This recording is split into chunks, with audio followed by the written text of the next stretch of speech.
లోక్సభ ఎన్నికల ముందు బీఆర్ఎస్ కు షాక్ తగిలింది. పెద్దపల్లి ఎంపీ వెంకటేష్ పార్టీకి గుడ్ బై చెప్పి కాంగ్రెస్ లోకి జంప్ అయిపోతున్నారు. సీఎం రేవంత్ రెడ్డితో కలిసి కేసీ వేణుగోపాల్ ఇంటికి వెళ్లారైనా వెంకటేష్ నేతకు కాంగ్రెస్ కండువా కప్పి పార్టీలోకి ఆహ్వానించారు కేసీ వేణుగోపాల్. అనంతరం ఖర్గే ఇంటికి వెళ్లారు. ఖర్గేతో సమావేశమయ్యారు ఎంపీ వెంకటేష్.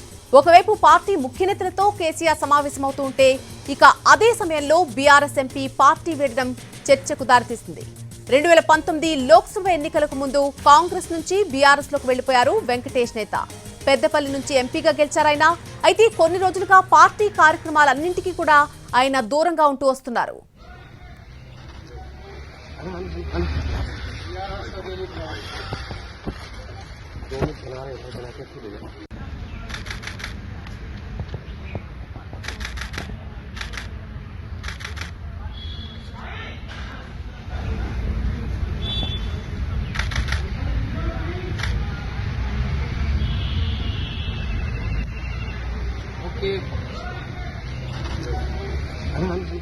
లోక్సభ ఎన్నికల ముందు బీఆర్ఎస్ పార్టీకి గట్టి షాకే తగిలింది. పెద్దపల్లి ఎంపీ వెంకటేష్ నేత పార్టీకి గుడ్ బై చెప్పి కాంగ్రెస్ లోకి జంప్ అయ్యారు.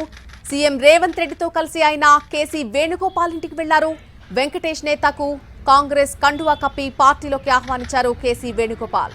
అనంతరం ఖర్గే ఇంటికి వెళ్లారు. ఖర్గేతో సమావేశమయ్యారు ఎంపీ వెంకటేష్. ఒకవైపు పార్టీ ముఖ్య నేతలతో కేసీఆర్ సమావేశమవుతున్నారు. అదే సమయంలో బీఆర్ఎస్ ఎంపీ పార్టీ వీడటం అనేది ప్రస్తుతం చర్చకు దారితీసింది.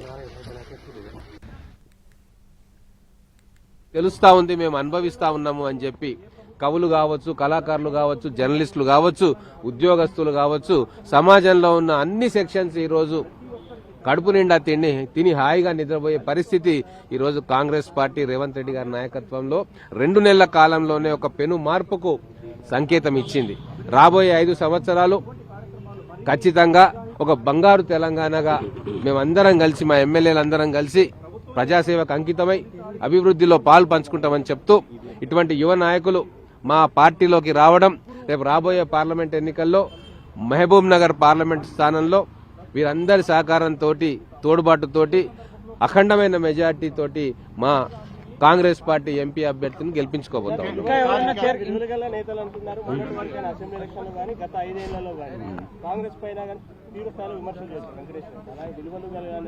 ఇప్పుడు రాజకీయంలో సిద్ధాంతపరంగా విమర్శలు ఏ పార్టీ జెండా కింద ఉంటే చేయాల్సి వస్తుంది.